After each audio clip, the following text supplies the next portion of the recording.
No time to lose.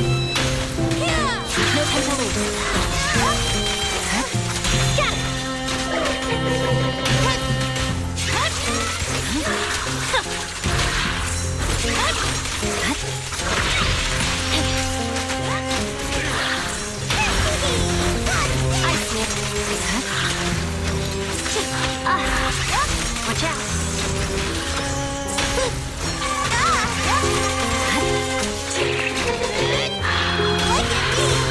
No time to lose.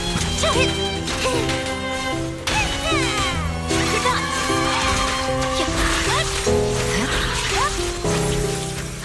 You're done. Excellent work.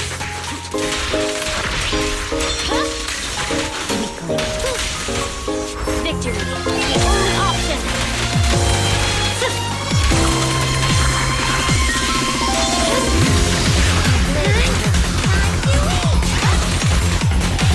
The cold is silent.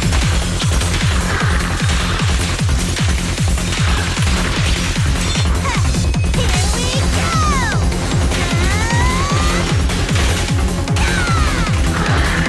Back up! No time to lose.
Good morning everyone.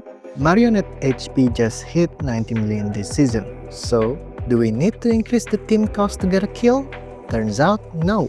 Fusion Compiler is enough. The team's build is the standard build with Astral Voice and Freedom Blues on Soukaku and Lycaon. If you want to know my opinion of King This on Lycaon, I think it's not good. Anyway, let's focus on Miyabi's build specifically. Using Fusion Compiler on Miyabi is especially nice to stack her pen ratio. With Power 2-piece and Pen Dis 5, we can get 56% pen ratio, which is absurdly good. But I need a little bit more Cricket substat to make this build work. We could use Game Ball on Soukaku to compensate Miyabi's crit rate here, but I want to showcase the team with the least cost possible, and I think Battle Pass W engine is kind of not true to the objective. So I choose to use Kaboom with Soukaku here and change Miyabi's build to 2-piece Woodpecker to get at least 68% crit rate. By the result, turns out 48% pen ratio is still enough to get a kill. Now, let's talk about Fusion Compiler. I tried using Whipping Gemini like my previous run, but I feel like the damage is not enough to get a max score, especially since the anomaly buff this season is not really good for Miyabi. My Fusion compiler is rank 2, but it could probably still with rank 1 Fusion compiler. They are not far from each other. A really strong part of Fusion compiler that I want to point out is the combat attack buff. This is automatically active whenever Miyabi is in combat. So with rank 5 Fusion compiler, it's basically kinda become a 4-piece hormone punk with a 100% uptime. Now you might be thinking, will Miyabi damage percent be a problem in this build? Well, I checked the calculation and fortunately, no. From the DA buff, Marionette buff, Soukaku and Astral, Miyabi damage percent is just enough to get by here, even without the 40% ice damage from her signature. The DA buff that we use here is not quite that good for Miyabi. The first part is really good, but the second part is only going to be up for the first part of the stun window. So if you are trying this in the future, using buff with a better uptime and centered around Miyabi more might give a better result. Now let's quickly review the rotation and strategy. We divide the fight into dance phase and invincibility phase. We want to kill 25 clone to get a max current Marionette, that's 10 during the dance phase, and 15 during Marionette invincibility phase. The idea here is that we only focus dealing damage inside stun, since the outside stun damage doesn't feel like anything at all. Also, we want to let Marionette keep dancing without getting interrupted by Miyabi Storm, so there's a higher chance more clone will be summoned. But needless to say, this is pretty RNG heavy, so this need quite some retry to get them all. The most important thing is to avoid defensive assist this move at all costs. It locks us too long, summon no clone, and might inflict too much days. For now, let's focus on the first part here. Like explained before, all we do here is farming clone with Miyabi, and going back and forth between Miyabi and Soukaku to keep the quick assist going for Astral stack. There's not really a lot of damage done here. What's important here is the setup for the stun window after the invincibility phase. When the time is close to 2:15, Marionette will telegraph it's about to teleport to the center of the stage. Before it teleports, we have to make sure Ice and Frost anomaly is as high as possible to Soukaku Vortex with Miyabi still buff, and the days meter is as close to 90. This is important to get the next burst rotation as smooth as possible. This is also why Lycaon doesn't show up much during the first dance phase, because we don't want to stun Marionette before the invincibility phase. During the invincibility phase, make sure to get all the clone.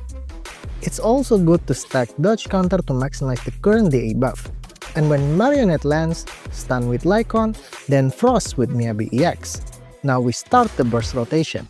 First, I want to point out that checking Soukaku buff on Miyabi here is important. If she is not buff here, it would be a damage loss. That's why during the previous rotation, we keep spamming Soukaku EX and dash attack for Vortex. Having half the buff uptime here is enough, since it should be refreshed next when we swap to Soukaku.